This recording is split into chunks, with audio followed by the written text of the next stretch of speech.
Paramos em 25. Paramos na página? 25, no parágrafo, começamos esta pequena investigação. Massa, maravilha. Vamos. Deixa eu achar aqui.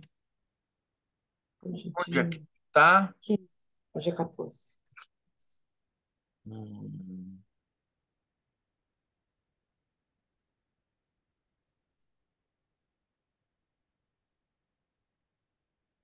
ué, não tá aqui o texto? Do- Tá aqui. Tá sem a capinha.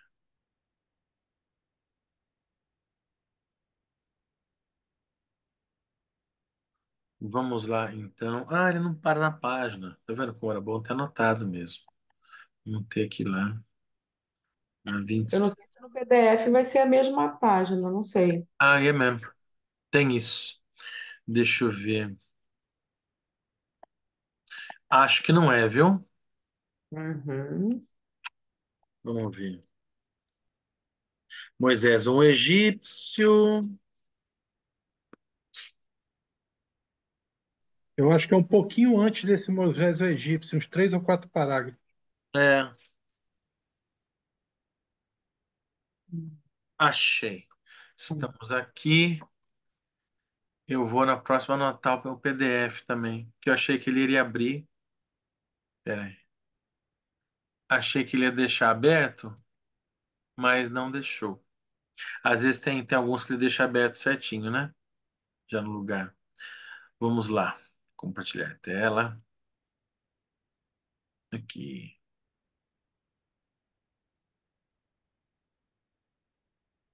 Maravilha. É,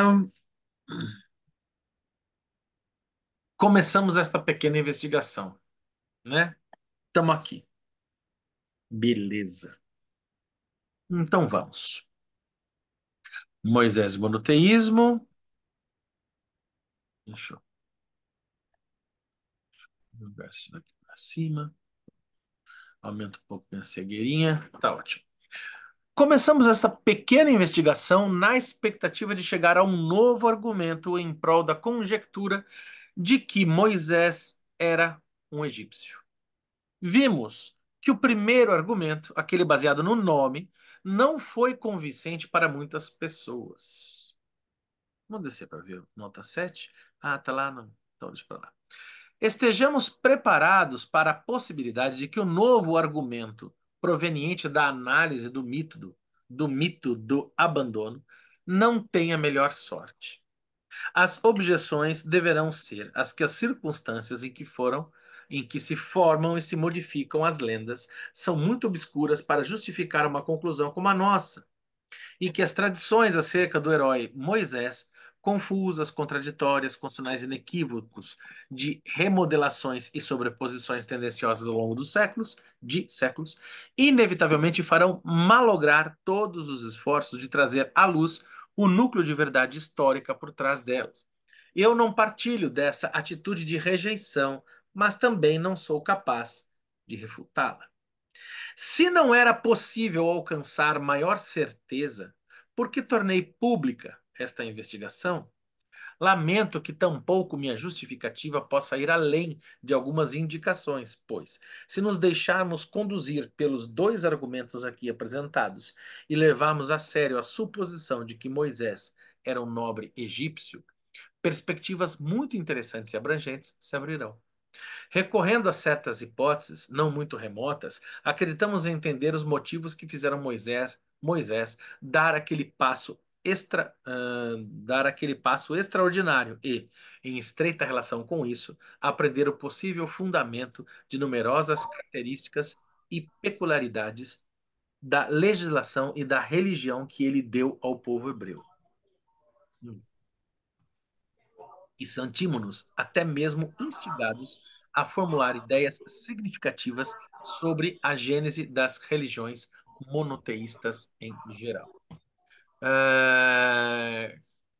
Kátia, acho que você está com o microfone aberto. Se você puder só dar uma fechadinha, só a hora que você quiser falar, por favor, abre então, só para evitar os ruídos. Assim. Obrigado. É remotas aqui, né? Recorrendo a certas hipóteses não muito remotas, acreditamos entender os motivos que fizeram Moisés dar aquele passo extraordinário e, em estreita relação com isso, aprender o possível fundamento de numerosas características e peculiaridades da legislação e da religião que ele deu ao povo hebreu, e sentimos-nos até mesmo instigados a formular ideias significativas sobre a gênese das religiões monoteístas em geral. Mas conclusões assim importantes não podem se fundamentar apenas em verossimilhanças psicológicas. Mesmo que aceitemos a condição egípcia de Moisés como ponto de apoio histórico, necessitamos de ao menos outro apoio para defender a profusão de novas possibilidades da crítica de que seriam produtos da imaginação muito distantes da realidade.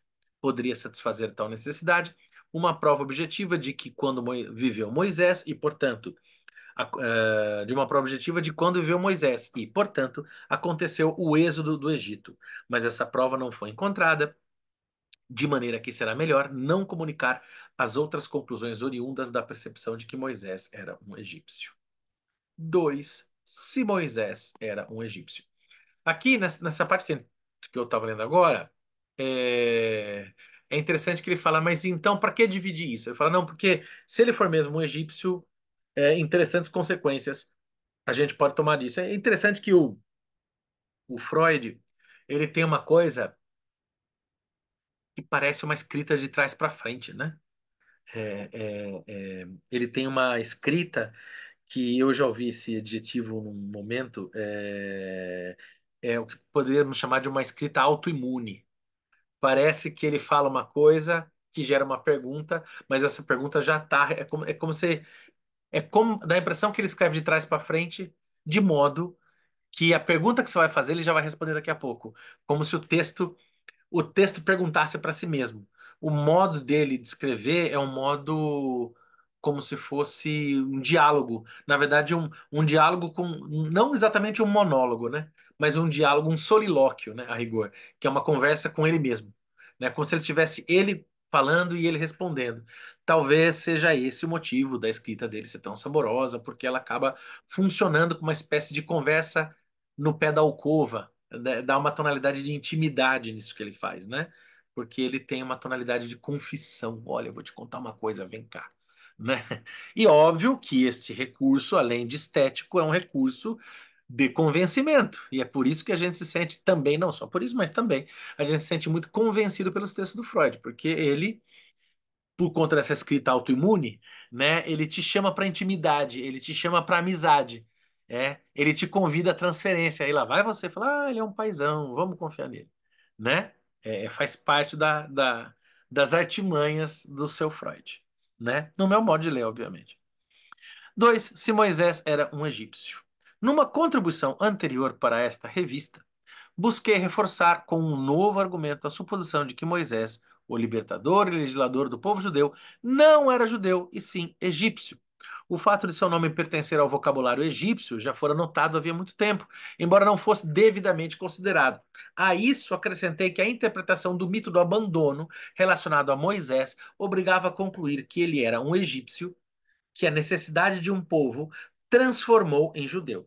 No final do ensaio, afirmei que consequências relevantes e abrangentes adivinham da hipótese de que Moisés era um egípcio, mas que eu não me achava pronto para sustentá-las publicamente, pois elas se baseiam apenas em verossimilhanças psicológicas e carecem de prova objetiva.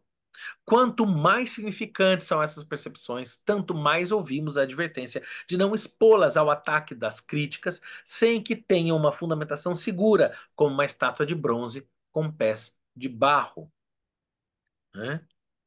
Que é a metáfora utilizada por Nietzsche naquele livro que eu trouxe no nosso primeiro encontro, né? Que é O Crepúsculo dos Deuses, né? O Como Filosofar com o Martelo, porque os deuses teriam pés de barro, né? Olha lá, o Freud era leitor do Nietzsche? Ou se era, com certeza. Disse que uma verossimilhança, por mais sedutora que seja, não resguarda o erro, que mesmo que todas as partes de um problema pareçam se encaixar como as peças de um quebra-cabeça, seria preciso lembrar que o provável ou verossímil não é necessariamente o verdadeiro e que a verdade nem sempre é verossímil. E por isso, e por fim, que não é tentador ser incluído entre os escolásticos e talmudistas, que se contentam em exercitar a inteligência, não se importando que suas teses sejam alheias à realidade. Quando ele fala que Talmud, o Talmud é um dos livros sagrados da religião islâmica. E o Talmud não faz parte do Corão, né? Não, o Talmud eu acho que são textos além do Corão, se não me engano. Os Ó, escolásticos. ó, Fábio, duas observações aqui eu acho que seria interessante. Uma é a estátua com pés de barro, que você localizou bem. O Crepúsculo dos Idos do Nietzsche, né? É, mas acho que também os dois estão com uma. Como no tempo dos dois tem uma crítica bíblica muito. A crítica textual, né? Está muito alta, está muito na moda. Com certeza eles leram Daniel, né? O livro de Daniel, Hum, que sim, né? acho que ambos têm Onde um domínio você da tem Bíblia total, né? onde você tem ali a estátua de bronze com os pés de barro, né? Uhum. E o sonho do Nabucodonosor foi justamente esse, um sonho que ele não sabia que tinha sonhado, né? E convocou os adivinhos e pediu para os adivinhos adivinhar o sonho que ele não sabia que sonho era, né? E aí, até que por fim Daniel chega e escreve o sonho, não só o sonho, mas a interpretação do sonho. E era essa estátua com cabeça de ouro, peito de prata, né? Peito de prata e para baixo os pés de bronze as pernas de bronze com os pés misturados de barro e ferro, né? Uhum. É onde que você tem uma pedra depois logo em seguida que como se fosse um meteoro que vem dos céus e derruba pelo bronze com os pés de barro essa estátua, né? Então, acho que os dois estão com essa visão na cabeça, eu acho, por conta justamente dessa crítica textual em voga na moda ali, que era bastante bíblica. Não só que o Freud teve algum contato com isso, mas também é muito emblemático essa imagem, né, da estátua de bronze com os pés de barro, né? É, e, a segunda coisa que eu esqueci é quando você fala do Talmud, né? Do Uhum. escolástico do Talmud. O Talmud do século XII, né? O Talmud do quarto século, do quarto, quinto século depois de Cristo. Mas o Ela tem Talmud uma, não é um trecho do Alcorão, né? O Talmud é um outro texto não, paralelo ao Talmud Alcorão. uma fonte de textos judaicos. Ah, o Talmud é Talmud judaico. Ah, falei besteira. é judaico. E ele tem registros de memória, que aqui é o pulo do gato, né? Registros não do século IV, mas registros imemoriais do quarto século antes de Cristo. Então, se você está estudando Talmud no quarto século depois de Cristo, na verdade você está estudando uma construção de memória de, de 8 séculos antes, não é? Então, esse também é interessante que ele vai ser reeditado no século XII, né? Dando origem à Cabala, a Zohar, né? Zohar é a Cabala do Talmud, né? É uma edição cabalística, mística do Talmud. Isso é Inclusive interessante. tem uma influência bastante no Freud, né? Inclusive tem textos aí que falam da questão da cabala do Freud, né? Que o Freud tinha toda uma questão, né? Até pela Exato, questão judaica, né? exato. Não só no Freud, mas você pega cá no Lacan quando se trata da mística, né? O gozo feminino, né? O Aqui é gozo místico. o Gozo outro lá do Lacan, né? Aí o gozo outro, o gozo do outro, né? Essa diferença. O gozo outro é o gozo místico. E aí ele tem essa figura do São João da Cruz, é claro que ele vai pela via Madre Teresa d'Ávila e São João da Cruz, pela via do catolicismo, mas pela via cabalística e pela via protestante, né, digamos assim, Uhum. você tem místicos aí. Pô, você tem Platão era místico, já tem estudos dizendo que Platão era místico, né, tinha conhecimento esotérico. Você passa por Dante, Alighieri, na Divina Comédia. Vai assim por diante, é muita coisa. Aí é muita coisa. É, Tem um livro que se chama A Mística e os Místicos. Muito interessante também. A mística no singular e os místicos no plural masculino, né? Que foi lançado agora pela, não sei se é a editora Aptos, mas se dá um Google aí dá para saber. a Que mística. é justamente a mística e os místicos, Mas tá que passando por conta a questões da história de. análise, não? Ou tá só focado no misticismo, na mística Ah, cristã? é um estudo sério, um estudo acadêmico, né? Um estudo de vários historiadores sérios, teólogos, né? Que lidam com teólogos jesuítas, inclusive, né? Estão nesse livro. É um estudo bem interessante também, assim, de religiosidade, reúne teólogos do Brasil todo. É interessante para justamente entender que é místico aí, que saber místico é esse, que gozo místico é esse. Ah, legal, legal. É uma coisa que eu tava. Não sei se o Márcio tá por aí. A gente tinha num curso que a gente teve sobre Como é que chama? Não foi, Márcio? A gente teve um curso da leitura do Quiné com o Eduardo no Instituto, né? E que a gente estava discutindo essa questão do gozo místico, né, para o Lacan, né, que é algo muito que interessou bastante a gente naquele momento e tal, né, mas é uma questão interessante, né, para o Lacan, que era um católico, né, o Lacan, que até a gente tinha no debate lá do grupo lá, tu falou, olha, Lacan era católico, né, e o Winnicott era protestante, né, se não me engano, o Winnicott era pastor mesmo também, né, tinha uma questão até de... Então, enfim, essa dimensão Acho da... que eu tive um pastor metodista, inclusive. Né? É, né? Acho que O, metodista, né? é, Discípulo do Wesley metodista. lá. Eu botei aqui no chat o link do livro da Ah, Clara, com a Clara Binger e tal, com os teólogos bacanas, assim, porque tem que fazer esse diálogo, né, Fábio? Tem que aham. travar esse diálogo aí com a religiosidade. E aí esse livro é uma fonte muito interessante, acabou de ser lançado, né? Não fazendo propaganda do livro, mas Não, acho que claro. vale a pena, sabe? Você. Eu tô meio perdido com meus controles aqui, cadê? Esses textos que você colocou no A Mística e os Místicos da Amazon, coloca no grupo pra gente lá, do Whats também, né? Porque daí a galera que de repente vai ver gravação também acaba aproveitando também. Eu Legal. acho que eu tenho PDF, vou dar uma Ah, olhada aí. legal. Se puder. Se Ei, tiver, Eduardo, joga lá Eduardo, pra não. gente. Fábio, eu Oi. me lembrei, nós falamos aí, você fazendo essa leitura, questão mística, né? Eu estava assistindo um documentário daquele canal History, né? Que bem interessante, falando sobre a fuga de Jesus, da Sagrada Família para o Egito.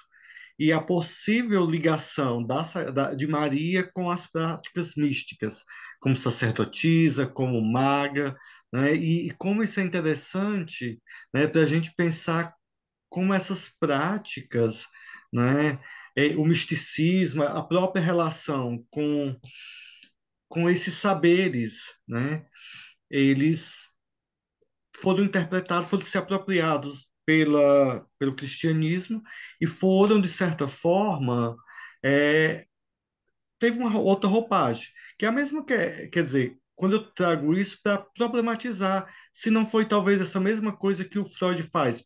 O Freud problematiza. Será se realmente Moisés era um judeu? Não, judeu não, um egípcio? Veja, quando o canal, né, também problematiza isso, ele traz à tona justamente uma história oficial. Problematiza um, um saber, um discurso, né, que foi, de certa forma, repassado e que a gente às vezes vai repetindo isso, principalmente pela tradição cristã, né, Uhum. e muitas vezes sem problematizar se realmente qual é a relação com a verdade. Se ela existir, claro. Tá bem, né? Hashtag fica a dica, né? Qual delas, né? Sempre essa pergunta. É, Eu baixei só, coloquei meus dados. Então, mas tem como assinar ele. deixa Aí, eu tipo, você assinar, tem aqui. como você. Pronto. É, então, Vani, caso você precise falar com a gente, por favor, acione o microfone. Eu dei uma interrompidinha aí, porque, né? Não, sem dúvida, né? Existe essa circularidade aqui, né? No que a gente tava, e a gente começou essa questão por conta dos escolásticos e talmudistas, né? O Ronald lembrou muito bem o Talmud da questão do que são os textos do hebraico, né? E eu pirei, achei que era o muçulmano são outros, tem outros textos, mas não o Talmud. E os escolásticos são os textos do pensamento escolástico medieval, católico cristão, como por exemplo São Tomás de Aquino, né? Que também é da tradição escolástica, né? Que é os grandes pensamentos da base, né, da filosofia medieval e que dá sustentação ao pensamento ocidental, né? A filosofia contemporânea, moderna, enfim, deve muito ao pensamento escolástico. E no caso, complementando o que o Ronald trouxe aí, é sem dúvida, né? Eu acho que todos aqueles que estão desmontando ou importar aqui uma ideia do próprio de um outro judeu bastante famoso, né? Do Walter Benjamin, né? Quem está lendo a tradição cristã a contrapelo, que é também o que o Lauro está convidando aqui, falando para a gente que a gente, né, essa necessidade da gente retomar e reler essas questões, com certeza, né? Inclusive o Nietzsche, né? Nenhum deles está fazendo isso como quem recusa os textos bíblicos, né? Essa imagem que o Ronald coloca muito bem, vindo de Daniel, né? Dos deuses com pés de barro, com certeza são imagens que o Freud e o Nietzsche estão tomando do texto sagrado, porque o Nietzsche, no caso do Nietzsche, particularmente, me parece muito claro que ele tem questões assim de produzir uma espécie de paródia, né? De muitos episódios da Bíblia, né? Até vale lembrar um dos últimos livros do Nietzsche, né? Que se chama Et Homo, né? Esse é o homem, né? Que seria justamente quando Jesus vai ser batizado, né? Por São João Batista, né? E que vem a voz dizer, esse é o cara, né? Et Homo, né? E vários textos aí no final da vida o Nietzsche assume, ele assina, é uma forma de assumir mesmo, né? A sua persona crística, né? Ele coloca como o crucificado, ele assina como o Cristo, né? Ele se coloca mesmo, né? O próprio livro O Anticristo, né? Que seria o Anticristo seria uma outra configuração do Cristo, se a gente pensar até numa dialética negativa, né? Ou seja, é uma recusa, mas é uma recusa pela afirmação e uma afirmação pela recusa, né? Então, com certeza, esses pensadores estão bastante marcados pela Bíblia e seria bastante. O que não quer dizer mesmo que a gente vai aqui ler as coisas e falar, não, está se recusando do pensamento religioso. Muito pelo contrário, está aproveitando dele para produzir o que está produzindo, né? Enfim, Uma, eu, oi. e uma coisa interessante também é essa, porque se ele é egípcio ou se ele era hebreu, né? Hã? Mas uma coisa interessante dos estudiosos, né, historiadores e arqueólogos, é que ele, quando saiu, ele libertou 2 milhões de hebreus, né, dentro da e que cruzaram o deserto. Mas existe uma possibilidade muito grande dele não ter sido hebreu, porque não existe nenhum registro do povo hebreu ter vivido nessa época lá, de 1.200 a 1.300 anos antes de Não, Cristo, né? mas Benjamin, Não, só concluindo, porque não foi naquele tempo todos os encontrados, né? De todos aqueles faraós, de 2 milhões, que seria um terço da população que vivia ali na Península do Sinai, nunca foi encontrado nenhum registro de nenhum hebreu, nem naquela região e nem na região do deserto. Então, ele explica aqui essa possibilidade dele ter sido egípcio, e não fala dessa questão histórica, mas hoje nesses registros, nessas pesquisas, pelo menos o que eu tenho pesquisado, não foi encontrado nada a respeito desses 2 milhões ou de qualquer registro de hebreu que tenha vivido naquele tempo, naquela região do Egito. Eu não sei. O Ronald tem uma outra leitura, hein, Ronald? Eu não sei que pé que tá, porque eu não tenho acompanhado essa questão historiográfica aí. Mas e aí, Ronald? O que que você me disse? Eu? Não, Não, você ia falar, mas às deve ter vezes outra informação, hein? é porque às vezes eu fico, eu tenho que me conter mais. Eu tenho que me conter mais para Ou não? trabalhar isso na análise, trabalhar isso na terapia. É, então, né? é, às vezes, assim, o que acontece? A gente às vezes cai num texto em que a gente interpreta de uma forma mais literal, e às vezes isso causa uma certa confusão. O o que está se passando ali no relato do Êxodo, né? O Êxodo é uma fonte histórica. O Êxodo é uma fonte histórica. É um relato, é um documento, né? Como um documento sendo inventado ontem ou sendo inventado há 3.000 anos atrás, não faz muita diferença, É sempre né? inventado. É sempre inventado. Então, assim, se a gente lê ali, o que está escrito ali, de uma forma que não tem essa perspectiva, a gente acaba, enfim, fazendo outras leituras. Mas você é, pode ler ele enquanto uma memória de um determinado tempo. Essa memória, se eu leio As Margens do Ipiranga, não vai estar lá o Ipiranga, né? Estou falando em relação à independência do Brasil. Não vai estar lá exatamente como está no documento. Não é isso que se trata, né? Não é disso que se trata. O que se trata ali é de uma memória do quarto século antes de Cristo, né? De uma determinada população, né? Que está passando por um determinado contexto em que está relatando é, em forma mitológica, porque você não, porra, quem dera, né? A gente tiver uma escrita da história no quarto século antes de Cristo de uma forma como a gente fala hoje. Não tem como, né? O Não tem conceito como. de história seria Conceito anacrônico de para eles, é.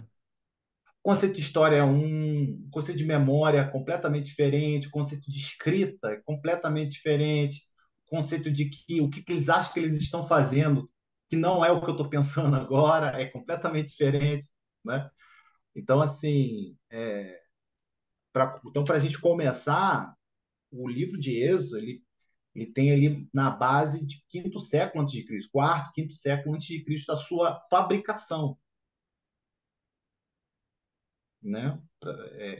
E ali relata algo de tempos imemoriais de 2.000 anos atrás, mas isso é na linguagem mítica, na linguagem mítica. É igual eu chegasse para o Fábio e falar, Fábio, como é que você nasceu? Porra, como é que você nasceu, Fábio? Fala aí. Fala aí como é que tu nasceu. Eu não estava lá. Então, pronto. Exatamente. Eu não Você vai estava ter que lá. lançar a mão, você vai ter que lançar a mão de um mito, né? Eu Você não vai vi ter que nada. lançar a mão. Só Exatamente. tenho coisas que contaram para mim, não era eu. Isso aí. Exatamente. É. É mais ou menos essa lógica que permeia o texto de Êxodo, Então, né? e eu acho interessante, o Benjamin trouxe essa questão e eu acho que o que o Ronald está pontuando é que, assim, e o pior dessas questões é que, assim, a gente pensar de quem são esses relatos, o que é povo hebreu, essas possibilidades de datação, porque é isso, né, que o Ronald está trazendo, né, o que é literatura, ou no caso, poesia, o que é história, o que é religião, e o que é memória, tudo isso se confunde quando a gente está trabalhando, sei lá, do século 13 para trás, né? E quanto mais para trás, mais tudo isso se confunde, né? Agora, se a gente for pensar em termos arqueológicos, que eu acho que é o que o Benjamin está colocando, e não sei se o Benjamin está dizendo essa informação aqui, não se sabe que se estava lá, se não estava lá. Eu não sei que pé parou, porque também tem muito isso. Tem essa parte dos estudos de história antiga e de história dessa história hebraica, essa parte de estudos evolui muito, né? E às vezes a gente não está acompanhando, de repente os caras leram de outro modo que esclarecem outras questões mais importantes, né? E que a gente não sabe. E é por isso que eu acho que a gente nesse texto aqui, e que eu acho que é isso que o Freud, e é legal, eu acho interessante que esse texto suscita esse tipo de debate mesmo, né? Porque o Freud sabe, e você veja que ele fala isso mesmo, né? Olha lá, não obstante esses escrúpulos, né? Ou seja, é um texto que ele está sempre caminhando numa linha, num fio de navalha, né? Entre o possível e o improvável, entre o mítico e o certo. E você vê que ele está sempre falando, olha, possivelmente era, ele nunca fala certeza, pelo menos até agora ele não falou, né? Certeza que era egípcio, né? Ele vai começar aqui, ó. Então, se Moisés era um egípcio, ele vai fazer ele vai falar assim, vamos considerar que fosse, para dar certo o meu raciocínio. E ele vai de hipótese em hipótese, né? Meio que cristalizando certezas, mas que ele sabe que são certezas provisórias, né? Então, assim, pelo que eu estou entendendo, é, é, a conclusão que ele vai chegar vai ter pouco sentido arqueológico para gente. Eu acho que vai ter um sentido muito mais analítico. Aí sim, nesses sentidos, por conta desse jogo de possibilidades. Agora, em termos arqueológicos, aí tem que perguntar para os especialistas das áreas aí, porque é impressionante, viu? Eu digo porque quando século passado eu estava em contato com os amigos lá da história e da história antiga. É impressionante como muda, sabe? De tempos em tempos, você fala, olha, não sabe tal coisa, os caras já estão sabendo e até descobrindo novas coisas, novas interpretações, sabe? É difícil a história contemporânea e a história antiga também, né? Enfim, vamos lá. Não obstante esses escrúpulos, que hoje têm o mesmo peso de antes, o que resultou do conflito entre os meus motivos foi a decisão, veja, uma decisão, não uma certeza, né, de dar este prosseguimento àquela primeira comunicação. Mais uma vez, porém, isso não é tudo, nem a parte mais importante de todos. Então, se, isso vou falar igual a matemática aqui, lembra aquela setinha de duas pontas, né? Se e somente se, né? Então, se e somente se Moisés era um egípcio, o primeiro ganho que obtemos dessa hipótese é um enigma novo e difícil de ser respondido.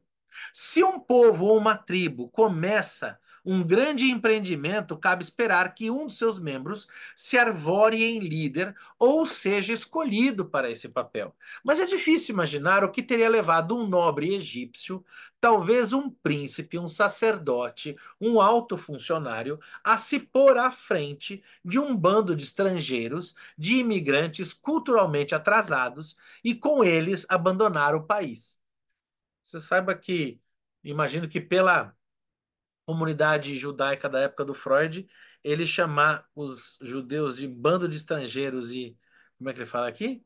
Culturalmente atrasados, você pode ter certeza que causou um grande celeuma para a época, né? Eu estou imaginando, mas acho que sim, né? O conhecido desprezo dos egípcios por povos estrangeiros torna um acontecimento desses bastante improvável. Creio que justamente por isso, até mesmo os historiadores que reconhecem o nome como egípcio e atribuíram ao homem a sabedoria do Egito, não quiseram admitir a possibilidade óbvia de que Moisés era um egípcio, né? A essa primeira dificuldade, logo se junta a outra. Não podemos esquecer que Moisés não foi apenas o líder político dos judeus estabelecidos no Egito, mas também seu legislador e educador, e os fez servir a uma nova religião, ainda hoje denominada mosaica. É assim fácil para um só indivíduo criar uma nova religião? Se alguém deseja influir na religião de outro, o mais natural não seria convertê-lo para a sua própria? Certamente, o povo judeu do Egito possuía alguma forma de religião. E se Moisés, que lhe deu uma nova, era um egípcio, não devemos afastar a conjectura que essa outra religião era egípcia. Só uma parte aqui, tem um outro momento que a gente tem um estrangeiro se tornando líder de um povo judeu, mas não mais um povo judeu, um povo cristão, né? Que é com Saulo, romano, não, Paulo, que era romano, que se torna Saulo, né? É um outro movimento também de um romano, de um dominador, se tornando cristão, né? Se convertendo ao cristianismo e tomando, se não me engano, é Paulo que ele se torna Saulo. Minto. É Saulo e se torna Paulo, né?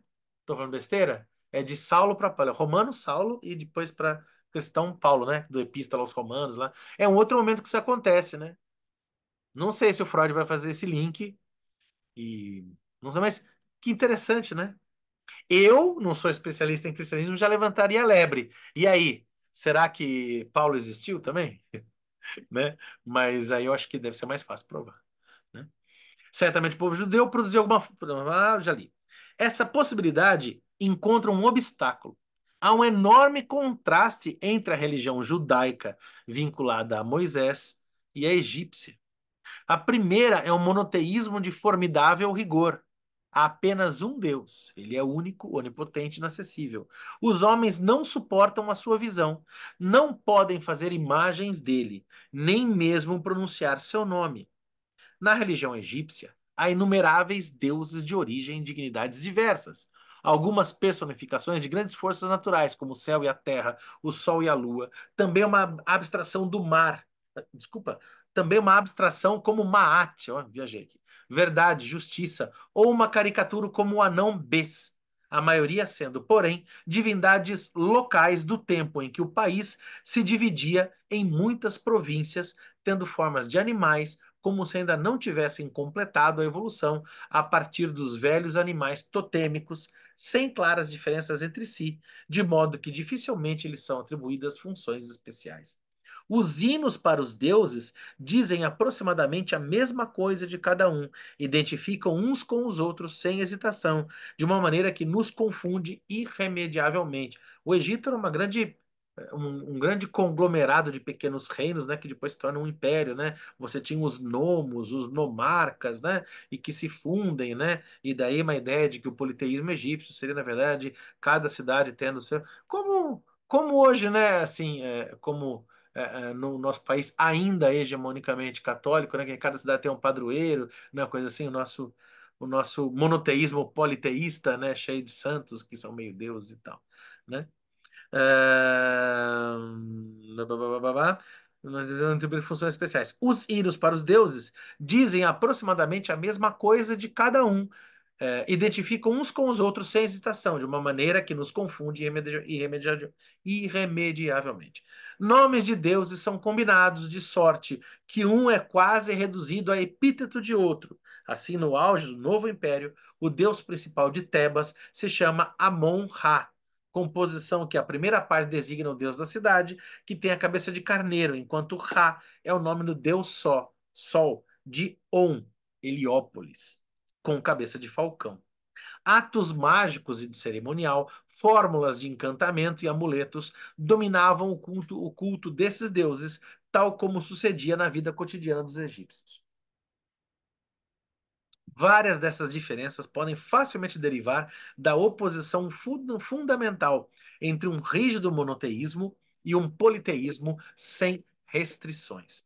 Outras são claras consequências de uma distinção no nível intelectual e espiritual, já que uma religião se acha próxima das fases primitivas, enquanto a outra se elevou a alturas de sublime abstração.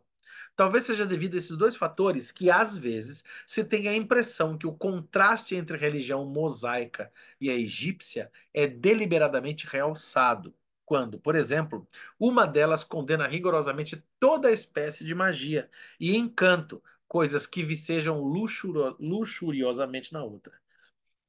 Ou quando o insaciável prazer dos egípcios em materializar seus deuses em argila, pedra e bronze ao qual nossos museus tanto devem hoje em dia, é contraposto à crua proibição de representar por imagens qualquer ser vivo ou cogitado. Mas há ainda outra oposição entre as duas religiões, que não é considerada pelas explicações que propusemos.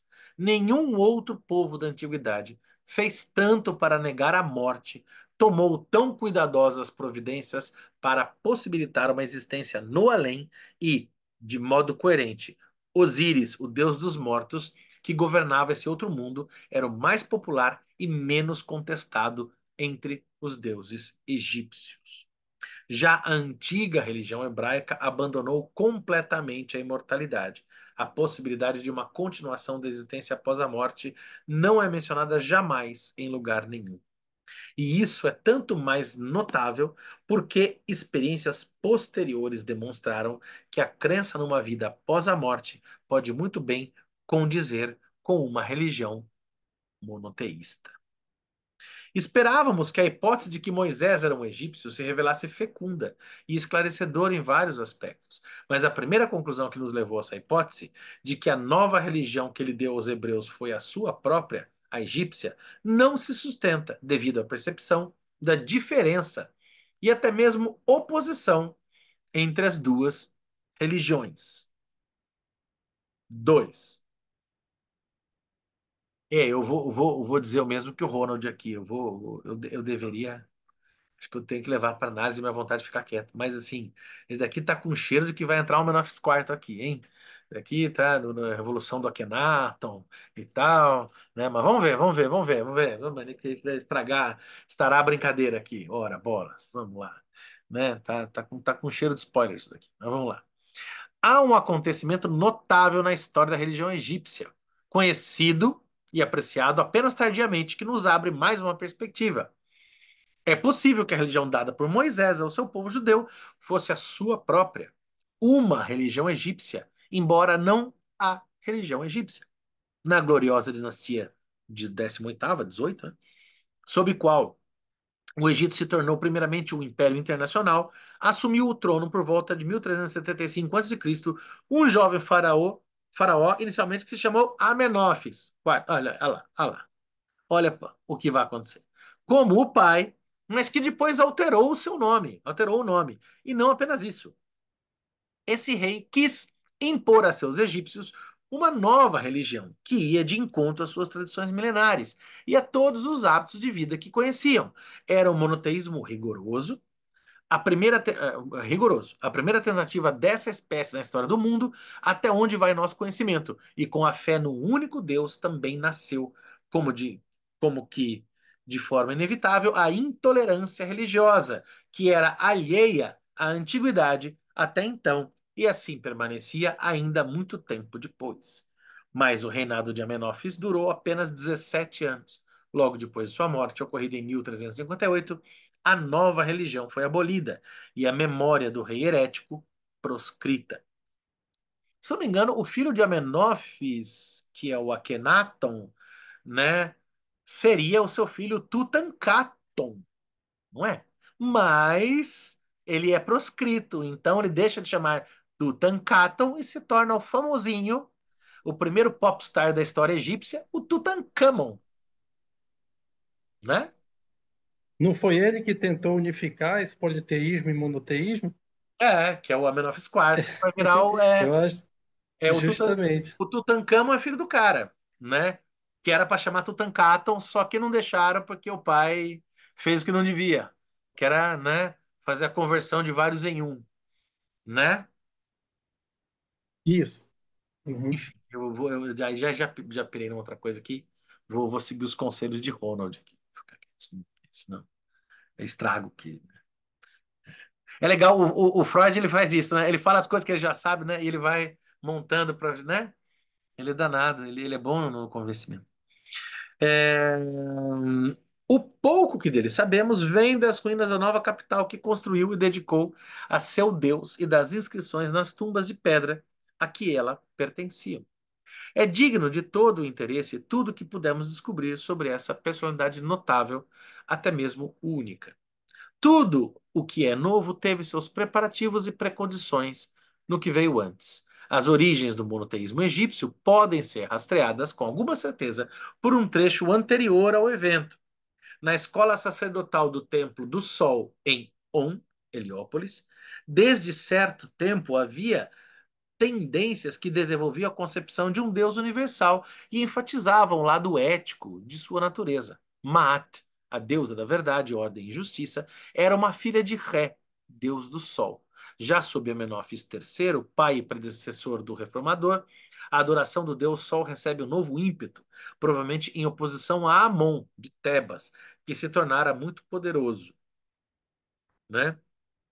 Foi retomado um nome antiquíssimo do rei Sol, Atum ou Atum. E nessa religião de Atum, o jovem rei encontrou um movimento que não necessitou criar, ao qual pôde aderir. As condições políticas do Egito haviam começado nessa época a influir de forma duradoura na religião egípcia. Graças aos feitos guerreiros do grande conquistador Tutmés III, o Egito se tornara uma potência mundial. O império passou a incluir a Núbia ao sul, a Palestina ao norte e também a Síria e parte da Mesopotâmia. Esse imperialismo refletia-se na religião como universalismo e monoteísmo. Como a atenção do faraó se voltava agora, além do Egito, para a Núbia e a Síria, também a divindade devia abandonar sua limitação nacional. E tal como o faraó era o senhor único e ilimitado do mundo conhecido dos egípcios, assim também a nova divindade dos egípcios devia ser. Além disso, era natural que, ampliando as fronteiras do reino, o Egito se tornasse mais aberto às influências estrangeiras. Várias das mulheres da família real eram princesas asiáticas, e é possível que até mesmo incitações diretas ao monoteísmo viessem da Síria. Ou seja, que né, de certa maneira ele está dizendo assim, olha, o Egito ele começa a se tornar cada vez mais cosmopolita, né? O Egito ele era eu vou emprestar aqui um conceito bastante da minha terra de Piracicaba, né? O Egito antes ele era um império caipira, né? No sentido do bairrista, do fechado em si mesmo, né? Aí com essa expansão egípcia, segundo Freud aqui, essa transformação porque a religião politeísta egípcia, segundo o que o próprio Freud está dizendo, tem muito a ver com a constituição do Egito, que era nada mais que a unificação de vários nomos, né, que são várias tribos às margens do Egito. E isso dava conta da mentalidade egípcia, uma vez que refletia a si mesmo, narcisicamente, a sua própria cultura. Quando o Egito se expande, o terceiro império egípcio, ele precisa, né, dar conta de uma multiplicidade de deuses. Ora bolas, então, por que não pensar numa unidade de Deus que pudesse abarcar todos em um só? Daí, como uma espécie de, vamos colocar assim, é duro colocar dessa maneira, mas vamos fazer exercício, como uma espécie de movimento quase que de publicidade e propaganda, no sentido ideológico, né, de unificação de diversas culturas em suas múltiplas diversidades, cria-se, pega-se uma raiz comum, que é a ideia do Deus Sol, Atum, e unifica-se em torno de um só, para que isso possa dar coesão às múltiplas dissidências num império maior e mais amplo. Tanto que o Egito vai ser base disso tudo. O Egito vai ser base para a civilização minoica e micênica na ilha de Creta e que vai ser base, inclusive, para o florescimento da civilização grega, né? A própria estatutária egípcia tem um livro, eu estou com ele aqui, eu só não lembro onde é que eu pus, mas ele está aqui. Putz, é sensacional. Tem um livro, achei, mas a capa nem vai valer a pena mostrar. Um historiador da arte chamado Ernest Gombrich, né, que tem um livro chamado A História da Arte. Ele mostra como que a estatutária grega evolui da estatutária egípcia, de uma maneira assim, ó, muito chuchu. Vale muito a pena quem puder. Isso acho que deve ser encontrado em PDF. Imagens muito bonitas e muito bem. O Gombrich é sensacional. Voltando ao Amenófis, acho que já é o quarto, né? Amenófis jamais negou sua adesão ao culto solar de On. Nos dois hinos a Aton conservados nas inscrições dos túmulos de pedra, provavelmente composto por ele mesmo, louva o sol como criador, que é o hino ao sol, né, egípcio, né? E conservador de tudo, o que vive dentro e fora do Egito, como um fervor que apenas muitos séculos depois reaparece nos Salmos para o Deus hebraico Jeová. Mas ele não se contentou com essa espantosa antecipação do conhecimento científico sobre os efeitos do raio solares. Não há dúvida de que deu um passo além, de que venerou o Sol não como objeto material, mas como símbolo de um ser divino cuja energia se manifestava em seus raios. Aliás, vou fazer um marketing aqui às quartas-feiras. Alguns de nós aqui, não sei se o Marcinho está aí, Marcinho está lá fazendo, nós estamos lendo o livro Ecopsicanálise, debatendo nessa vibe aí de todo mundo dando pitaco, construindo conhecimento junto, né? Estamos lendo o Ecopsicanálise do psicanalista Henri Crutzen, né? E é interessante como assim, cara, é isso, né? A questão, olha, se a gente pode falar de um viés certeiro religioso, a ideia de que toda a vida vem do sol.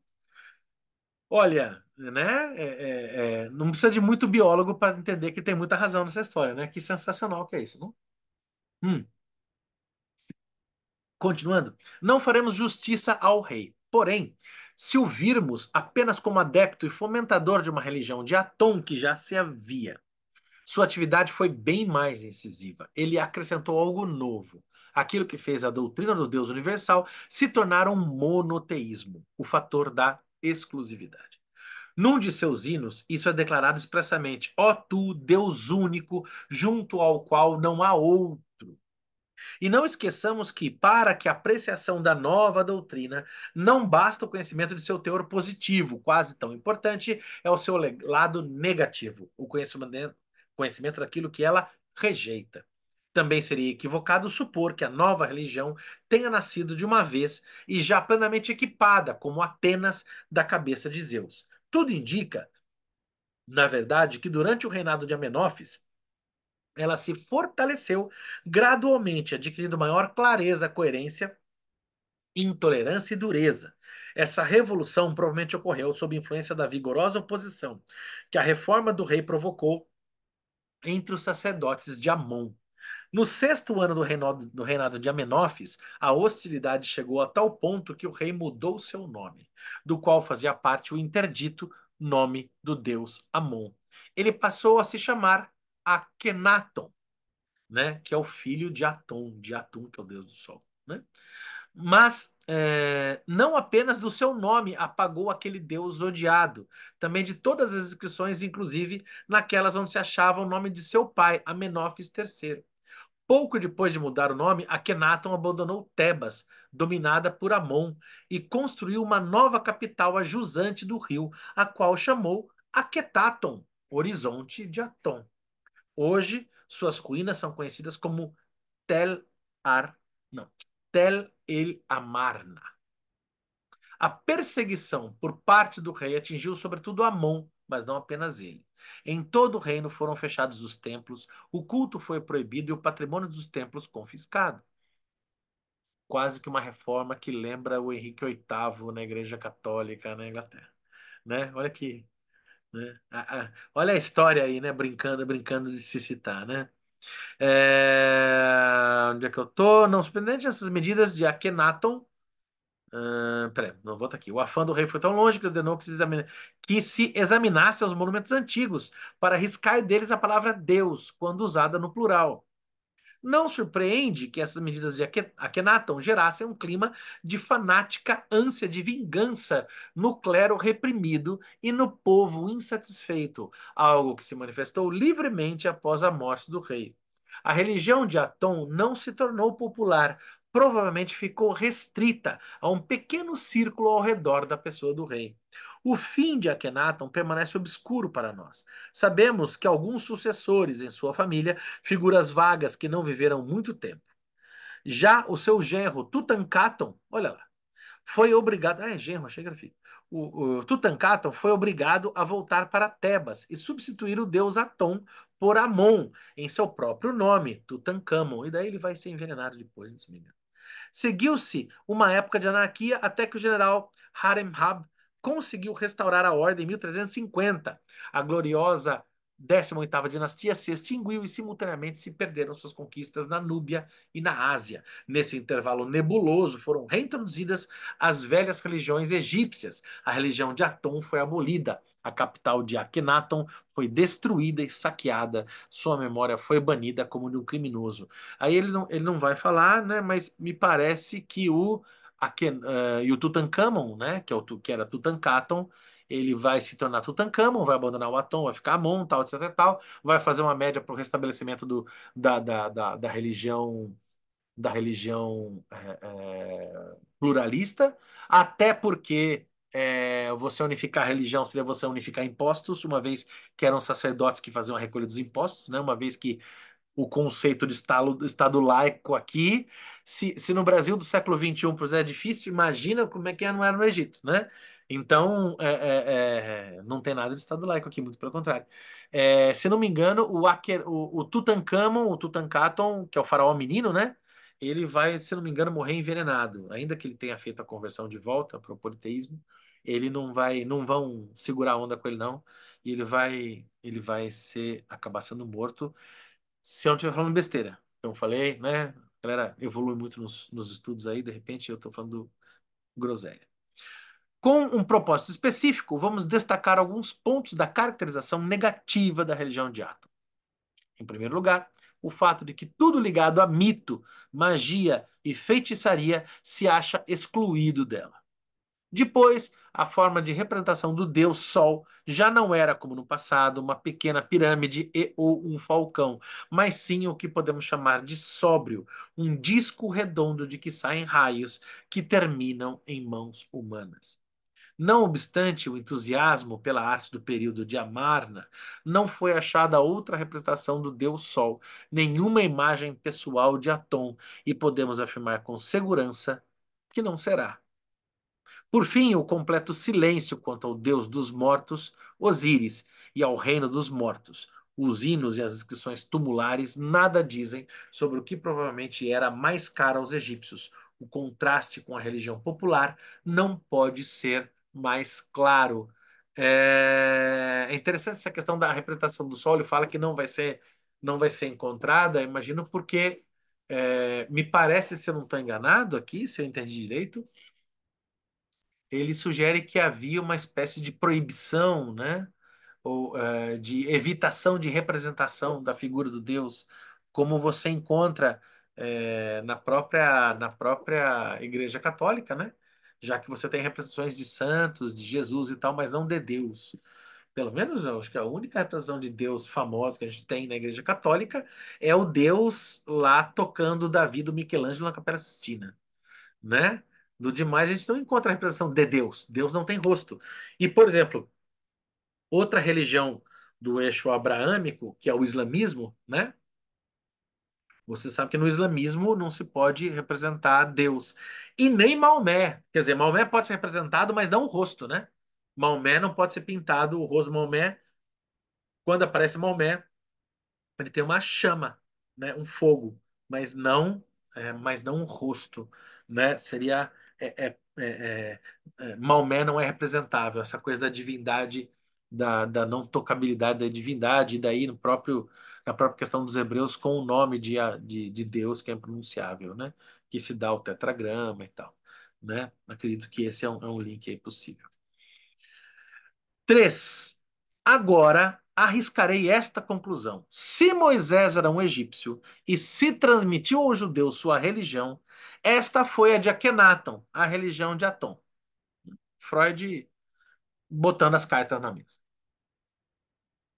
Chamando o truco e mostrando o zap, né? Já comparamos a religião judaica com a do povo egípcio e verificamos o contraste entre as duas.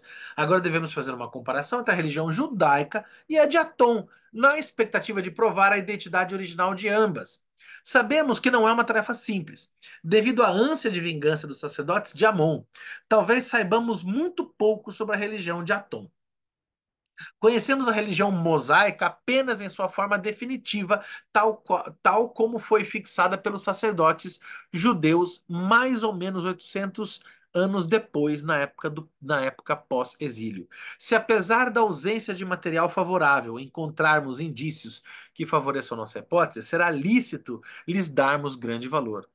Haveria um caminho breve para provar nossa tese de que a religião mosaica não era outra senão a de Atom. Se tivéssemos uma confissão, uma declaração. Mas creio que não dirão que esse caminho não é válido. Como se sabe, o credo judaico diz: Shema Yisroel Adonai Elohenu Adonai Echad. E me perdoem a péssima pronúncia, porque eu não sei falar esta língua. Ouve, ó Israel, o Senhor nosso Deus é o único Senhor. Deuteronômio 6:4. Se o nome egípcio Atom ou Atum não soar como hebraico, Adonai, Senhor, e o nome do deus sírio, Adonis, apenas casualmente, mas graças a uma primitiva afinidade linguística e semântica, poderemos traduzir essa fórmula judaica desta maneira: Ouve, ó Israel, o nosso Deus Atom, Adonai, é o único Deus. Infelizmente, não possuo competência alguma para solucionar essa questão, e encontrei muito pouco sobre isso na literatura. De toda forma, provavelmente isso tornaria as coisas fáceis demais para nós. Ainda retornaremos ao problema do nome de Deus. É, é... Adonai com Adonis, né? Nossa, isso daí é legal, hein? Não tinha pensado nisso mesmo. Realmente, faz todo sentido, né? Tanto as semelhanças como as diferenças entre as duas religiões são facilmente notadas, sem que isso nos esclareça muito. As duas são formas de um monoteísmo rigoroso, e logo nos inclinamos a relacionar a essa característica básica o que elas têm em comum. O monoteísmo judeu procede em vários pontos de maneira ainda mais dura que o egípcio, por exemplo, ao proibir absolutamente a representação por imagem, que até, como trouxe aqui antes o Ronald, né? É uma questão que está em Platão, inclusive, né? A questão das imagens, da representação, da mímese, né? Que é uma questão que perpassa aí o Oriente, né? Uma vez falar, mas a Grécia é Ocidente, né? Será? Né? Qual é o limite? A Grécia é um limite entre a Grécia inventa um Ocidente, mas ela é ao mesmo tempo oriental. Como é que é isso, né? E eu nem colocaria nessa chave, né? Fala, Ô, Ron. Fábio, Oi. então, só para a gente fazer um puro, talvez, eu tentar, né? Enfim, quem somos nós Vamos lá, vamos. diante do Freud, né? Diante do Freud. Assim, Akhenaton, tá, beleza. Mas, assim, tem realmente argumentos e indícios muito fortes de que não é o Akhenaton. Eu sei que não é exatamente esse o problema, mas acaba sendo um problema na frente. Mas você tem o Ramsés, né? Ramsés II, que o Silberman, Finkelstein vão colocar ele como realmente faraó do Êxodo. Então, assim, estou colocando uma outra opção aqui só para a gente poder também pensar um pouco, né? Essa memória do Êxodo, né? Eu sei que o Freud construiu todo um argumento, né? Como é que eu digo assim? Todo um argumento para comprovar e reconstruir esse faraó do Êxodo e apontar para Akenaton, só que essa é só uma possibilidade, né? Enfim, isso é só uma possibilidade, seu Akenaton. Tem outras possibilidades, e vão ter estudiosos que vão discordar do Freud. O Freud está pegando o James Bredsted, né? James Henry Bredsted, que é um historiador estadunidense, americano, né? Que inclusive ajudou a descobrir ali lá na frente a estátua de Akhenaton, né? Os gestos mortais de Akhenaton com o Howard Carter, que ficou famoso, né? Que acabou ficando famoso. Inclusive, o Howard até acaba pedindo ajuda no Ciro Flammarion Cardoso, né? Não sei se Boa, você com certeza deve conhecer ele. Então, boa. Sou fã. isso aí, um egiptólogo brasileiro que já faleceu e, enfim, né? Acho que é isso. Acho que seria bem bacana também colocar essa outra possibilidade. Não, claro, e eu acho o que eu acho importante nesse texto, eu vejo, enfim, uma leitura muito minha, né? Mas eu nem me apego tanto a essa questão mesmo histórica, no sentido do arqueológico mesmo, né? Porque eu acho que da época do Freud, e esse texto é de quanto? 30 e pouco, né? 37, 39. Acho que foi escrito a primeira vez em 34, né? Se não me engano. É, é, Daquela época para hoje, as questões arqueológicas, não só da arqueologia no sentido que a gente entende de escavação, mas a arqueologia que se faz enquanto arqueologia de texto, né? De leituras arqueológicas dos próprios textos, né? De novas abordagens, de novas metodologias de pesquisa. Isso muda muito o jogo. Então, o que eu acho interessante é o modo com o qual o Freud ele opera, quase que colocando as ferramentas que ele tem na época e a noção de formação de uma religiosidade como se ele estivesse colocando no divã, né? Como se ele estivesse lendo e tivesse jogando os elementos em suas probabilidades, né?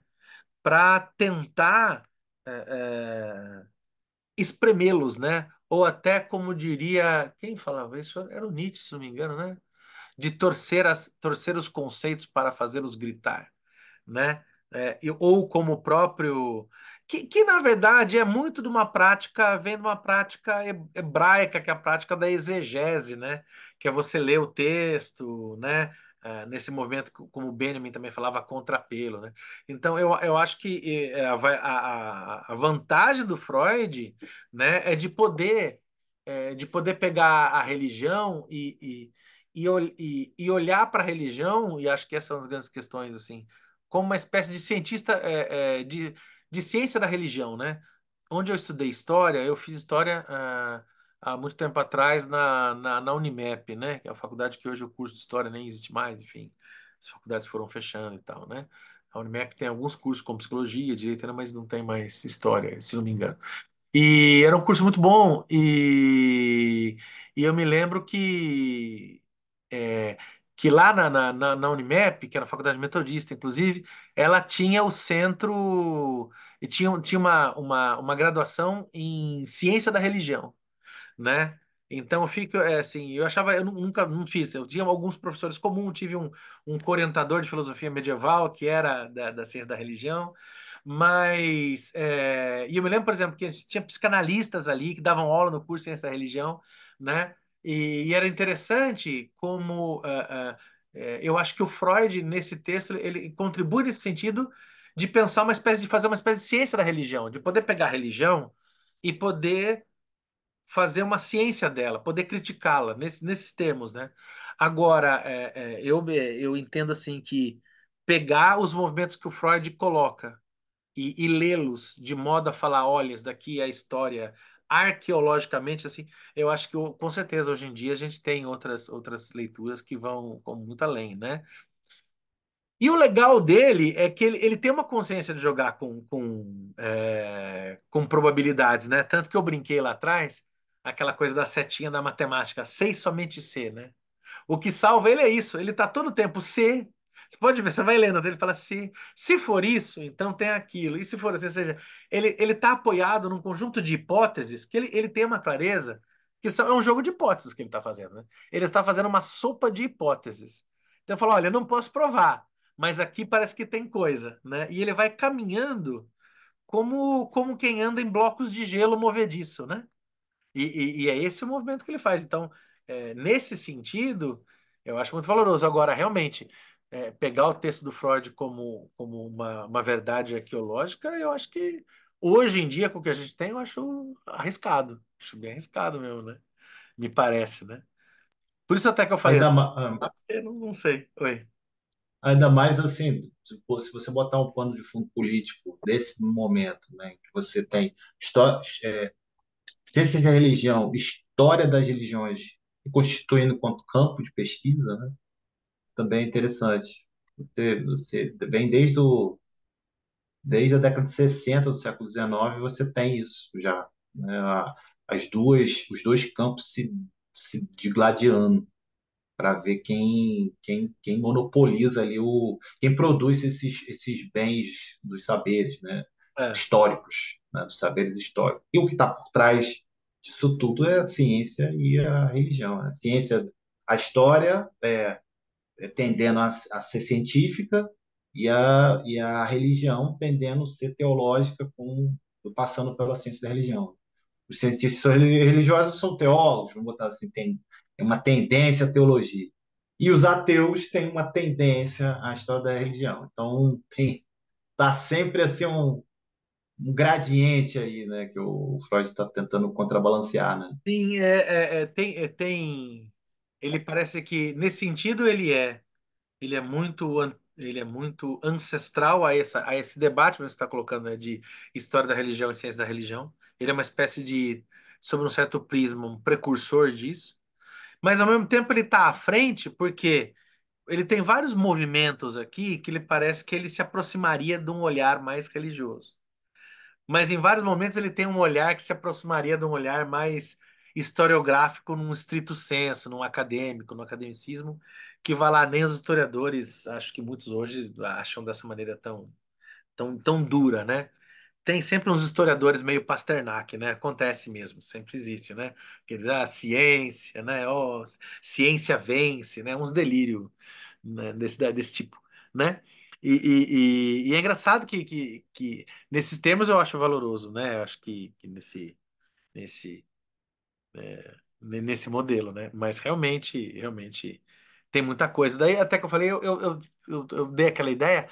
Vamos ver se em breve eu falo com um amigo lá que é especialista em Egito e vamos ver se ele topa de fazer loucura numa sexta-noite, né? De participar aqui e, e dar uma mapeada nesses acontecimentos pra gente, porque realmente, em termos arqueológicos, históricos, é muito outra coisa. Mamã, vamos ver onde é que eu parei.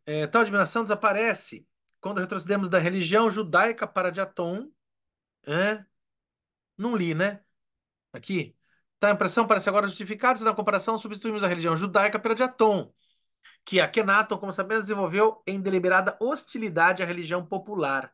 Ficamos admirados com razão do fato de a religião judaica não admitir o além e a vida após a morte, pois uma doutrina dessas é conciliável com o mais rigoroso monoteísmo. Tal admiração desaparece quando retrocedemos da religião judaica para a de Atom e supomos que essa rejeição foi tomada desta, pois Akhenaton necessitava dessa rejeição no combate à religião popular, em que Osíris, o deus dos mortos, tinha talvez um papel maior do que qualquer deus do mundo superior. A concordância entre a religião judaica e de Atom nesse ponto relevante é o primeiro forte argumento em favor de nossa tese. Veremos que não é o único. Moisés não deu apenas uma nova religião aos judeus. Podemos afirmar com a mesma segurança que introduziu o costume da circuncisão entre eles. Esse fato tem importância decisiva para o nosso problema e mal foi apreciado. É certo que a Bíblia o contradiz algumas vezes. Por um lado, faz remontar a circuncisão à época dos patriarcas, como sinal da aliança entre Deus e Abraão. Por outro, relata uma passagem particularmente obscura, que Deus se irritou com Moisés porque esse havia negligenciado o costume sagrado e quis matá-lo por isso. E que a esposa de Moisés, uma midianita, salvou-o da ira divina, executando rapidamente a operação. Mas estas são distorções que não devem nos confundir. Mais adiante, compreenderemos os seus motivos. Permanece o fato de que há somente uma resposta à questão de onde veio o costume da circuncisão, do Egito. Heródoto, o pai da história, nos diz que esse costume se achava estabelecido no Egito havia muito tempo, e sua informação foi confirmada por achados feitos nas múmias e também por representações nas paredes dos túmulos. Nenhum outro povo do Mediterrâneo oriental tinha esse costume, pelo que sabemos. É correto supor que semitas, babilônios e sumérios não eram circuncidados. Sobre os habitantes de Canaã, a própria Bíblia o diz. É a premissa para o desfecho da aventura da filha de Jacó com o príncipe de Siquém. Gênesis 34. Podemos rejeitar como sem fundamento a possibilidade de os judeus que se achavam no Egito haverem adquirido o costume da circuncisão por uma via que não fosse relacionada à religião fundada por Moisés. Tomemos como certo que a circuncisão era um costume geral do povo egípcio. E, além disso, aceitemos por um instante a suposição habitual de que Moisés era um judeu que pretendia libertar seus patrícios da servidão do Egito e fazer com que levassem fora dali uma existência autônoma e consciente de si, como de fato aconteceu. Que sentido podia haver em lhes impor ao mesmo tempo um costume penoso que os tornava eles próprios egípcios, de certo modo, e que neles devia manter sempre viva a lembrança do Egito, quando o empenho desse líder só podia ter a direção contrária, que seu povo se distanciasse da terra de escravidão e superasse a nostalgia das panelas de carne do Egito?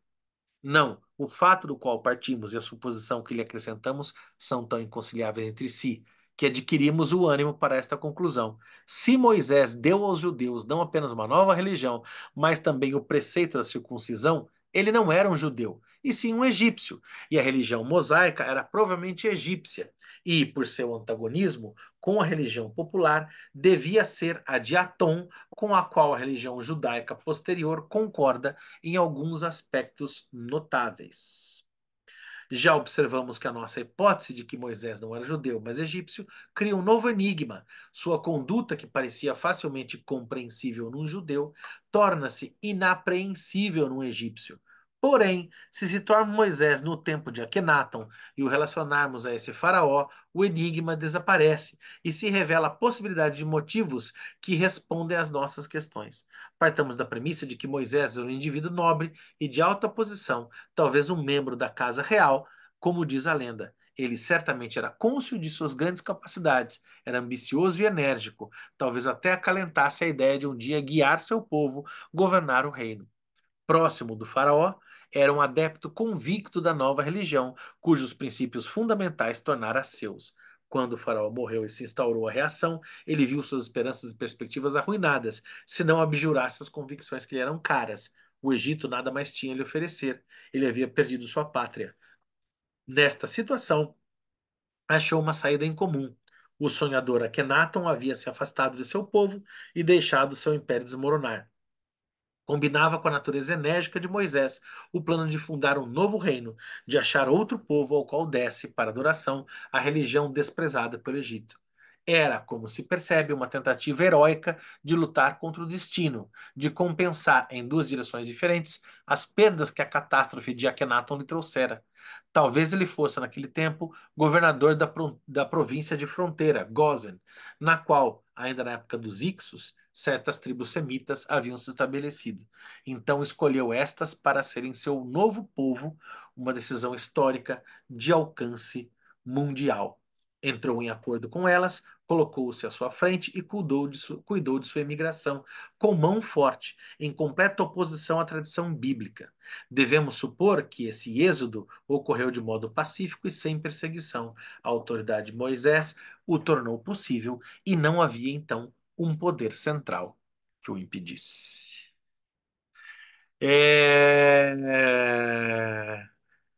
Eu vou parar por aqui? Não? Sim? É E a bem gente. Oi? Vamos, vamos. Eu E a ia gente... falar aqui, mas Vale, vale, enfim. vale, vale. Não, não. Depois a gente leva, a gente fala um monte, depois a gente leva para análise. Vamos lá, vai. Desembucha aí, desembucha aí. Bem complicado, né? Bem complicado. Eu gosto do Freud também. Claro que, enfim, tem minha base ali. Mas quando ele está falando de história, arqueologia, enfim, faz muita cagada. Mas ele falar de psicanálise. Porque, o que eu estou querendo dizer, Fábio? Porque É. quando ele fala ali da esposa de Moisés, a Zípora, né? Uhum, Você tem elementos do processo elaborativo do texto de Êxodo, hum, pré-israelitas, sabe? Que você vai ter trocas culturais ali. E ele separa se é isso, é aquilo. Em momento algum poderia ter levantado a hipótese de uma ambivalência, né? uma troca cultural que ocorreu para você ter esse traço esse traço do deus Atom com um traço demoníaco fora da cultura egípcia, né, digamos assim, né? O que eu estou querendo dizer, eu acho que se você voltasse lá ia até ser melhor, mas enfim, eu tô querendo dizer que ele não trabalhou com essa troca cultural, né, essa mistura que aconteceu dentro do Êxodo, né, do Egito com a futura religião israelita, né? Certo. Eu Não, fiquei então. pensando nisso, né? Fiquei pensando nisso quando ele estava falando ali. Mas pode falar. Não, deixa eu só anotar aqui, PDF, página 26. No livro, a gente parou na página 44. Só para eu saber, o texto do Moisés mesmo, aqui, ele vai até. É longe, hein? Segunda parte, por Israel, grande obra, lá, lá, lá, vai até 181, hein? Olha, gente, é bastante sexta-feira, hein? Delícia. 81 é o começo, né? Vai até as páginas 200, mais ou menos. Então, deixa eu fechar aqui. Isso. Então, sabe o que eu estava pensando? Que você falou que é o seguinte, deixa eu ver se eu entendi. Teve uma coisa, Ronald, que você falou que eu fiquei pensando enquanto estava lendo, assim. É, você está dizendo que hoje o que se sabe do Êxodo é que ele ocorre antes da Revolução Monoteísta de Amenófis IV, é isso? Antes da Revolução, se não me, se eu tô, Aham, se eu não estou confundindo as coisas, né? aham. Agora, tem os estudos teológicos, né? Que aí são mais exegéticos, digamos assim, que vão dizer a mesma coisa, que vão dizer isso, né? Que ó, se trata de um ritual de exorcismo pré-israelita, pré-religioso, pré-constitutivo da religião israelita, né? E daí, Então você por tem ali isso, viria, e daí viria o cristianismo. elementos, elementos que vieram do Egito, por exemplo, a concepção até de vida eterna. Hum. Isso eu estou botando assim só um exemplo, mas você Porque não, pode aquele falar. Osíris, Ísis e Horus como sendo uma espécie de pressuposto para a elaboração da Santíssima Trindade, né? Não tem essa questão também a ideia da Trindade na religião hebraica que vai para a religião cristã tal, né? Que é Pai, Filho e Espírito Santo. Você viria essa ideia da Trindade, por exemplo, da Trindade do mito de Ísis, Osíris e Horus, né? No Egito, né? Tem Você essa tem você teria o antigo, vou botar assim, não, a antiga religião israelita como veículo para fazer essa ponte aí que você está falando, Uhum, né? Mas o que que é isso aí que você está dizendo, mas o que eu estou dizendo aqui, assim, mais especificamente com essas passagens que o Freud está dizendo, é teologicamente ambivalente, né? Teve uma mistura ali de elementos egípcios com elementos pré-israelita na história. Quer uhum. dizer, você vai adaptando, né? Você vai fazendo adaptações. Tanto é que é um Deus bom e ruim ao mesmo tempo, né? Ali nesse momento. Né? Por que isso? É porque justamente você está construindo uma religião hebraica. Né? Você está construindo aí. A própria, os próprios textos da Torá, do Talmud, né? E depois o próprio, mesmo Novo Testamento, que é bem mais moderno, vamos colocar assim, né? Ele é um conjunto, na verdade, ele é uma gigante polifonia, né? Autores muito diferentes, de épocas muito distintas, né? E de vozes muito dinâmicas, então essa construção. O que eu fico pensando, assim, e definitivamente eu não vim para esse texto do Freud, mesmo desejoso de falar, olha, vamos fazer aqui um estudo para saber arqueologicamente as questões de Moisés. Não, eu acho isso. Eu acho que se fosse o caso mesmo, a gente deveria ir para um estudo de um arqueólogo mesmo hoje, né, contemporâneo, que vai tomar como fonte tanto textos sagrados, porque são fontes, obviamente, passíveis de crítica, e isso é fonte, né? O documento passível de crítica, né? A fonte não é algo pronto, né? A fonte histórica não é uma verdade. A fonte histórica é um material onde incide a crítica do historiador, né? Então, né, é isso aí. Agora, o que eu acho interessante é o modo com o qual, com as ferramentas que tinha na época, não sendo um arqueólogo, né? E pensando as possibilidades das movimentações religiosas, porque o que o Freud faz aqui, e eu acho isso muito valoroso, é uma profanação, né? Ele profana, né? No sentido, e eu gosto muito de pensar naquele conceito da profanação do Agamben. O Jorge Agamben, né, tem um texto chamado Profanações, e que ele fala que a profanação é mais ou menos essa ideia, assim, né? Faz tempo que eu não leio, não releio esse texto, inclusive. Que ele tem uma. Ele fala que a profanação é um modo, é uma das possibilidades do pensamento da postura religiosa, né?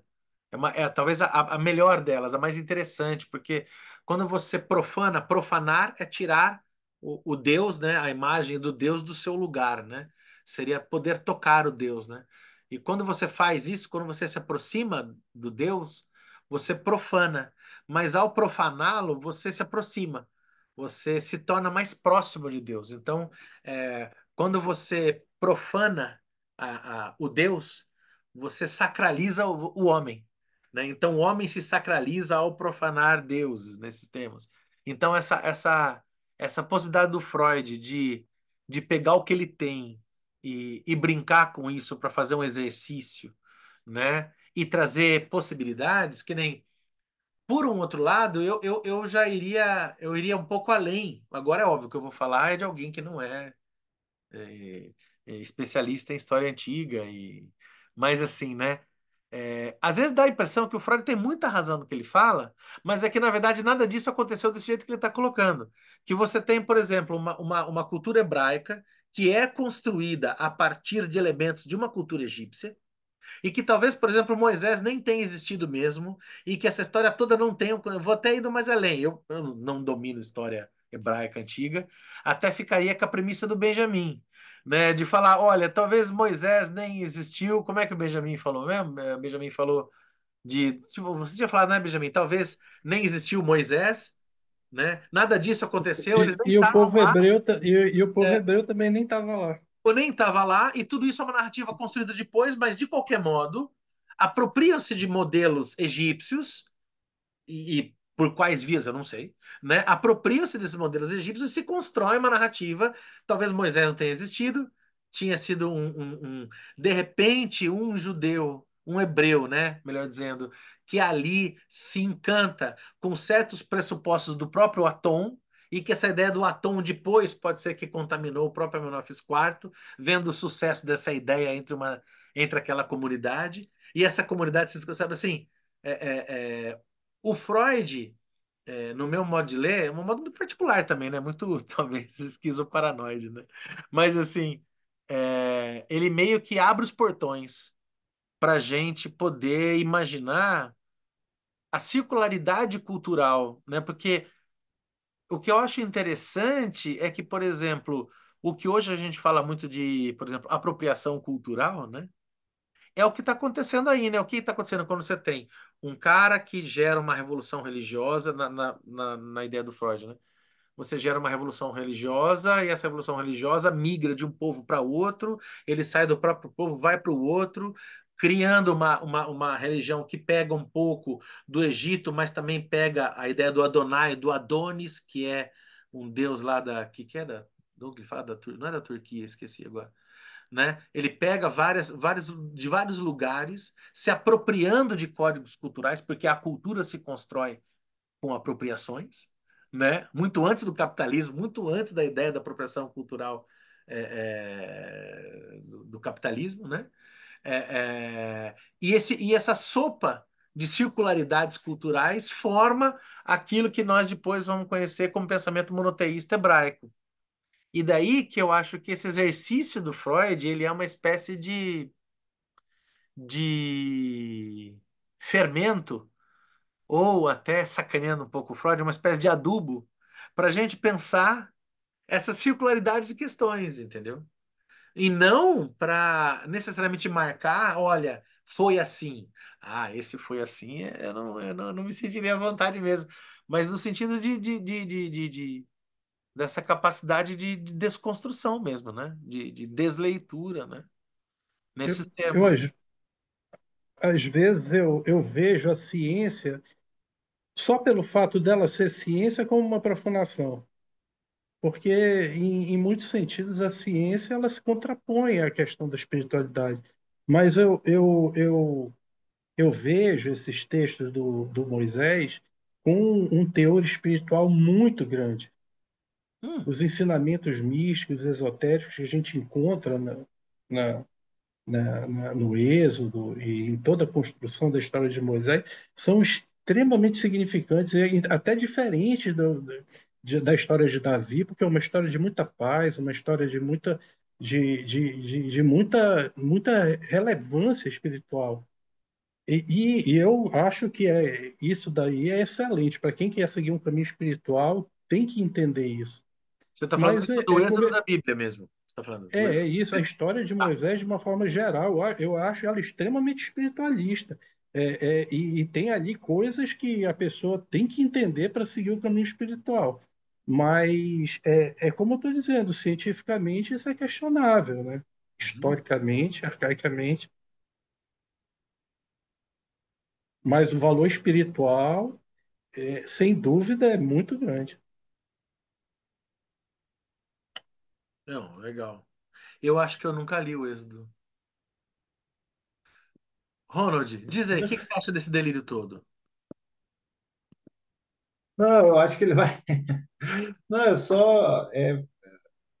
Tem duas. Talvez ele vai.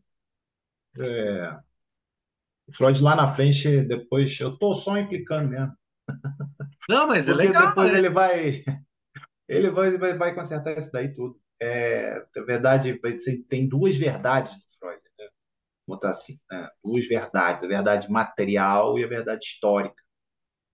Isso que ele está fazendo não é verdade histórica, É, é acho que verdade não. material.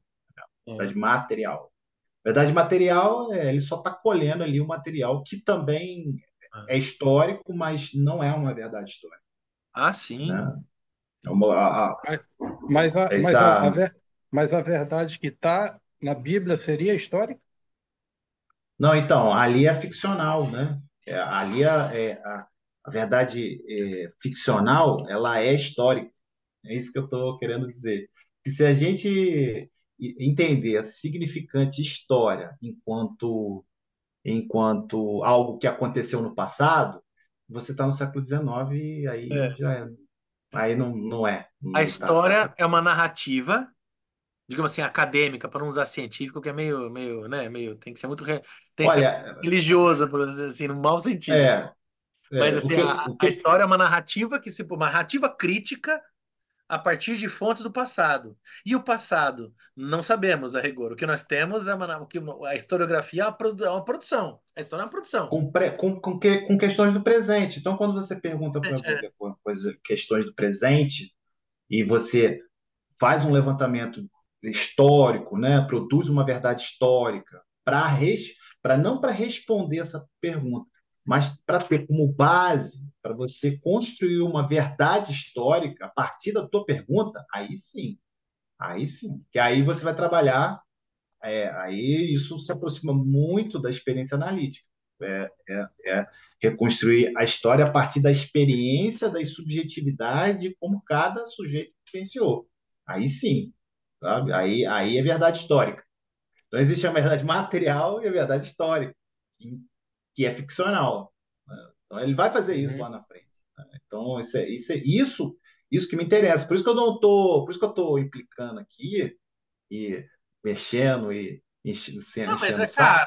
mas é isso, né? Pô, tem que Porque assim, mesmo, né? gente, não é isso, não é É, isso. é. O mais importante é lá É. na frente, porque isso aí é verdade, é uma verdade material que ele está fazendo, é uma verdade material do tempo dele, né? Que vai produzir uma E, verdade é, mais sofisticada, subjetiva, que é o que nos interessa lá na frente, que é igual à verdade histórica. E essa verdade material do tempo dele seria diferente da verdade material de hoje? Com certeza, Ah, sim. certamente. E- mas em que Muita sentido? coisa. No Nas sentido fontes, assim, né? Hoje já 1948, por exemplo, você já descobre, pô, mas, 5 mas mil isso, pergaminhos. mas isso Só, daí poderia, só isso isso. daí, mas isso daí poderia trazer a ideia de que Moisés existiu de verdade naquele Então, tempo? Hoje em dia, pelo menos até onde eu sei, não existe isso. Essa, É isso, mas é o você que eu estou sabe. falando. Se você quiser que algo exista exatamente, porque o Fábio até chegou a falar isso, né? Por exemplo, Jesus. Ah, não, Jesus existiu e aí o discurso acadêmico, científico, rigoroso também vai dizer isso. Mas É. mesmo que ela não tivesse falado isso, Mesmo que não mesmo que existisse. ela não tivesse, É. mesmo que ela falasse assim, não existiu, isso não interessa. Jesus existe hoje, mesmo que ele nunca tivesse existido. Isso aí, sim, sim. isso aí. Porque não interessa isso, sabe? Não interessa. E é louco que É, essa afirmação, do modo que eu estou colocando, parece religiosa, né? Jesus existe hoje, mesmo que não. exatamente. Que você fala, ah, o Fábio é religioso. Não, eu estou falando isso assim. Para a cultura, a última coisa que Jesus Cristo vai indiretamente inventou foi o Ocidente. Porra, o Ocidente, para nossa sorte, para o nosso azar, existe. Só existe o Ocidente porque existiu o cristianismo. Só existiu o cristianismo porque convencionou-se que existia o Cristo. E se não tivesse, e se a gente nunca tivesse conseguido comprovar, porque eu tô passando algo que eu nunca estudei. Os amigos que estudam lá, que falam, não, cara, ó, comprovamos, Jesus existiu sim, é histórico, tem lá, era carpinteiro, a mãe chamava Maria. E foi pra cruz, isso a gente sabe. Tá bom. Mas se não tivesse existido, o Ocidente existe, o cristianismo existe, a igreja existe, as derivações da igreja existem, a Revolução Lutero existiu, ou seja, né? Então, a história é a narrativa e a construção cultural que se produz a partir de um fato, e o fato a gente não. Cabral chegou no Brasil, eu adorava, é uma sacanagem que eu fazia em sala de aula quando dava aula de história. Eu jogava meus alunos e falava assim: atenção, vamos lá, respondam para mim, qual alternativa é verdadeira? Eu botava A, eu botava assim, Pedro Álvares Cabral, eu botava A, descobriu o Brasil, B, como é que é? Inventou o Brasil. C. Invadiu o Brasil. D. Massacrou no Brasil. Aí os alunos ficavam lá se degladiando. A, B. Na época não tinha celular, eles olhavam para a lousa. A, B, D, D. Falei, então, todas, né? Como assim? Pra, para o português do navio, que era que estava lá a serviço e que nem sabia o que estava fazendo naquele navio, porque estava lá para levar dinheiro para a família, a hora que descobriu-se o tal do lugar chamado, que depois chamaram Brasil, para ele foi uma descoberta. Né? Agora, para o indígena que estava aqui, foi uma invasão e um massacre. Então, qual dessas é a história? A história é a narrativa que a gente vai produzir, lembrando desses pontos de vista, desses lugares e dessas questões que se colocam. Isso é história. Mas e Cabral? A gente sabe que Cabral chegou. A gente sabe que Cabral. E a gente fala português porque Cabral chegou. Agora, isso foi bom, isso ruim? Para muitas pessoas foi muito bom. Para muitas pessoas foi muito ruim. É isso, né? Assim, e a gente vai escrever uma narrativa, narrativas muitas históricas para lidar com esse real, que eu acho que é o que o Ronald chama de material, materialmente as coisas. Então, o Freud, na época dele, tem uma materialidade, ele tem acesso a textos, ele vai produzir historicamente, dentro da cultura psicanalítica dele, aquilo que ele vai produzir. E nós hoje, a gente é outra gente, cara. A gente é outra. Agora, a gente é psicanalista e o modo dele de pensar nos interessa, Uhum. né? É. Não sei se É, é. o que Eu, eu. eu acho que, de uma certa forma, o Freud ele não está tentando desconstruir a importância de Moisés, né? Acho que Eu não, acho muito que pelo contrário. ele tá tentando desconstruir, talvez, essa imagem que a gente tem daquela pessoa que existiu ali no meio dos hebreus, está tentando mostrar que não, que talvez ele tenha sido um egípcio, um Aterato, essa situação que eu acho que ele está tentando explicar, e não entrando talvez na parte espiritual ou na influência que isso teve no Ocidente, né? Eu acho que ele vai por aí também depois, não é? Então, o que eu tô dizendo é que é isso mesmo. Ele não está fazendo. Ele está produzindo uma verdade material que não é só ele que diz que Moisés era egípcio. Outros também disseram. Ele até bota isso na referência. O James Bradstead, que é esse historiador estadunidense, por exemplo, né? Ele está acionando ele direto. Entre outros autores, e construindo ali se munindo, se reunindo as produções sobre Moisés da época dele pela via da crítica textual, né? Historiadores, arqueólogos, filósofos, etc, etc, etc. É isso que ele está fazendo, construindo uma narrativa de verdade material. É histórica? Não, não é. Por que não é histórica? Porque ainda não está ficcionalizada. É aí que está, que é o que ele vai fazer lá na frente. Para se produzir uma verdade histórica, é preciso inquirir as fontes. Ele não está inquirindo ainda as fontes. Ele está construindo ainda. Ele não está inquirindo uma pergunta no tempo dele. É claro que ele está ensaiando ali quando ele fala, tem elementos negativos aqui e tal. Mas em um momento você vai ver ele falando, olha, agora eu vou começar a falar da psicanálise. Ele não está fazendo isso. Não está. É. Eu acho que até agora ele falou muito pouco sobre psicanálise, Não, né? Então, sim. Quer por ver? conta disso. Só fazer uma parte aqui. Eu vou ler para a gente ver o sumário, tá? Olha só que interessante, né? Aliás, bom, eu vou ler aqui, solto mesmo aqui. Né? A gente tá na página 44, então a gente assim começa Moisés um egípcio, 2 se Moisés era um egípcio, 3 a 3 está na página 71, a gente não chegou lá ainda, a parte 3 Moisés, seu povo e o monoteísmo, aí vem primeira parte, página 78, nota preliminar 1, nota preliminar 2, aí vem a premissa histórica, olha lá o que o Ronald falou. Ele vai mostrar a premissa na página 83, a gente está na 44, né? Premissa histórica, período de latência e tradição. C, analogia, aplicação, dificuldades. Aí vem segunda parte. E o texto é longo, bicho. Vem resumo e recapitulação. A, o povo de Israel. B, o grande homem. C, o avanço na espiritualidade. D, renúncia instintual. E aqui talvez a gente pudesse pensar se houvesse a tradução lá da autêntica pulsional. Tá? Eu acho que sim. E o conteúdo de verdade da religião. Agora nós temos um Freud antropólogo aqui, cultural, né? Vamos pensar assim. Aí o Freud psicanalista começa a mostrar os dentes, né? Vamos dizer assim, né? F, o retorno do reprimido. G, a verdade histórica. H, a evolução histórica.